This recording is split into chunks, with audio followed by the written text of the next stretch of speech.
Hi, I'm Nicola Cairncross, and you're listening to the Money Gym podcast, where I interview successful entrepreneurs and investors and ask them if they could go back in time and give their younger selves one big tip about money, what would it be? I really hope you enjoy the show. A proud Southern businessman obsessed with being the best father and marketer in the world, Justin Brooke has the determination and track record to reach his goals. His meteoric rise is due to his media buying genius, great blog, hard work, and his story shows that you really can turn your life around.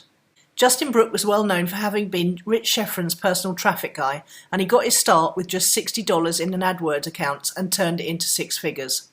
Since then, acquired 500k plus customers for his clients and is now founder of adskills.com, sevenfigurefreelancer.com, iamscalable.com and happyunemployed.com. His clients include Snuggie, Trump University, Michael Masterson, the owners of the Empower Network, Rich Schefren, Russell Brunson, StansberryResearch, George Rivera, Clothier and many others. Justin really knows what he's doing when it comes to buying ads. And I'm a member of adskills.com too. How did you learn to charge what you're worth? Were there models that you copied of other agencies, media buying agencies? And how did you feel about, charging decent money for your services? And how are you at managing the money nowadays? I would say, I would start out by saying that I have realized that I am not the guy who gets ahead in life because I'm super smart. I have my smarts. I don't think I'm stupid or anything like that, but I get ahead because I'm willing to make the mistakes. I'm willing to wake up earlier. I'm willing to work harder. I realize that that's how I get ahead. And so I didn't know to raise my prices. In fact, I started out by undercutting everybody. Oh. The classic mistake of I'm going to win on price. I'm going to charge lower than all the top guys are because they are leaving this. I saw this hole that was open. Most of the top agencies, they had a minimum of $25,000. You had to spend $25,000 a month to work with these guys. And I was like, well, there's this huge market of people that are willing to spend $3,000 to $5,000.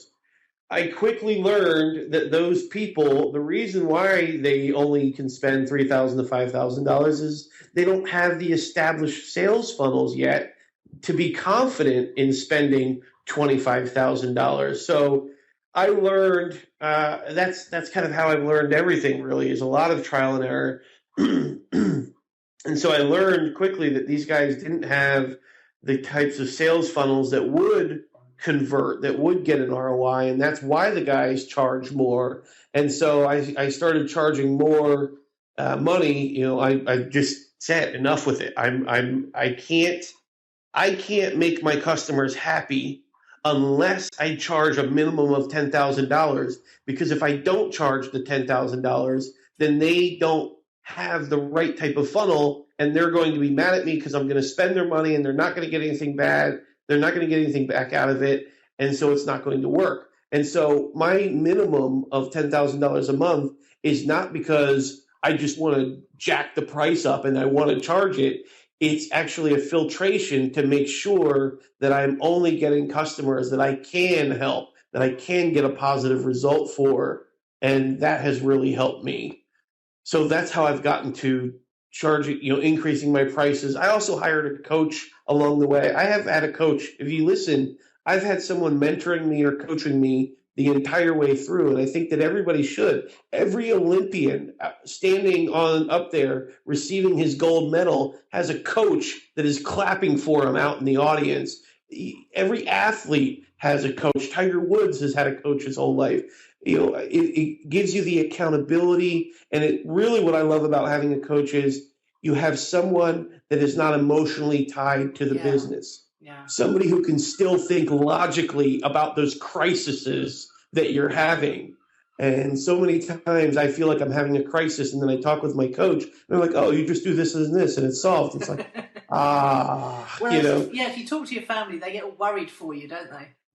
Yes. And so having a coach helped me increase my prices, and he helped me create packages out of my services that built more value, because that was my worry about increasing my price, is people I can't just increase my price with no justification. And so he showed me how to justify the price and all that stuff. And so that's how I've gotten there. And I guess the next part of the question is, how have I learned to manage the money now? Yeah. And that's so important, because making it is one thing. And again, another lesson from my coach, he always told me, he's like, you're great at making money, but it's not about how much money you make. It's about how much money you keep. And that is a lesson that he's drilled into me over and over and over again.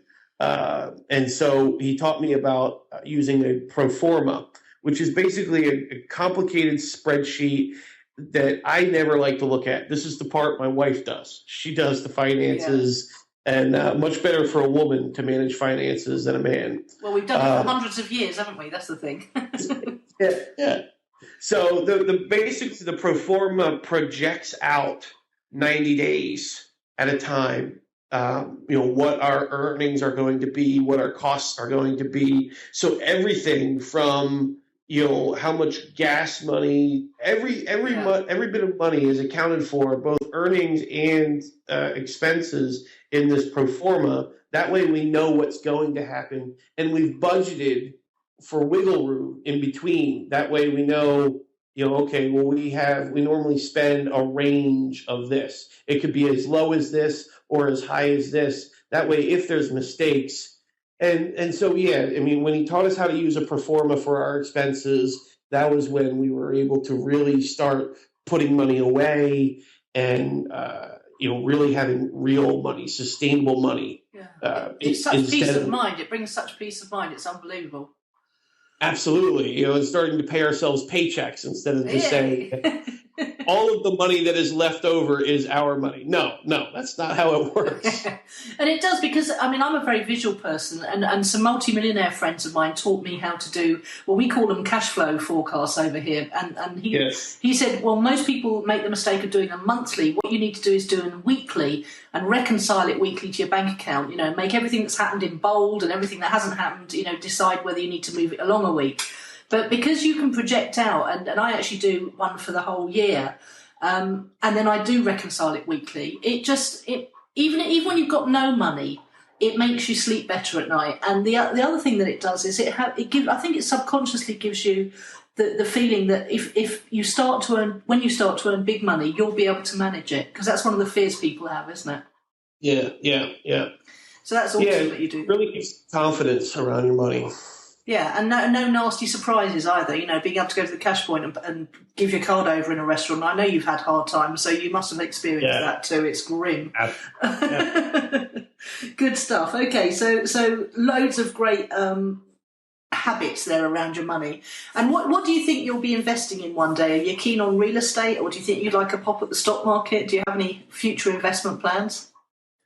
In my early days, we used to teach people how to buy and sell websites for profit.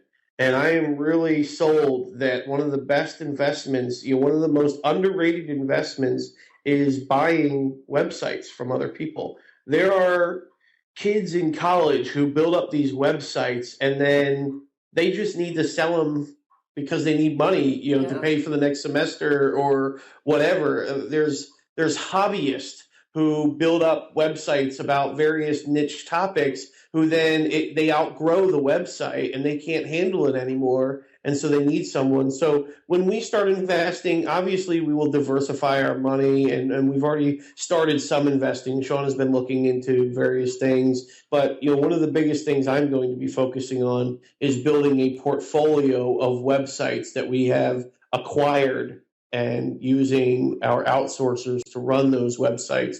And that will be how we, build up our cash flow and make our money work for itself. Yeah, that's an awesome idea. I keep going and having a look at Flipper occasionally just to see if there's anything on there that I fancy, because I quite like the idea of buying something for traffic. Yeah. Because we know the skills people we could add value to a website in the same way that some people add value to businesses and then sell them on. That's a great absolutely. idea. And then once you have a network of a couple of websites in the same market, you can really start making a lot of money with advertising. Big companies will pay you a large sum of money to advertise when you have a network One website may be only getting you so much traffic, but when you have 10 websites in a market, all on various topics of the market, you can really start making a substantial amount of money by leveraging that network and then reselling that network for 10 times what you bought it for. You've been listening to Nicola Cairncross on the Money Gym podcast. If you'd like to find out more about the Money Gym and how we can help you become more financially intelligent, just come on over to themoneygym.com. We'll see you over there.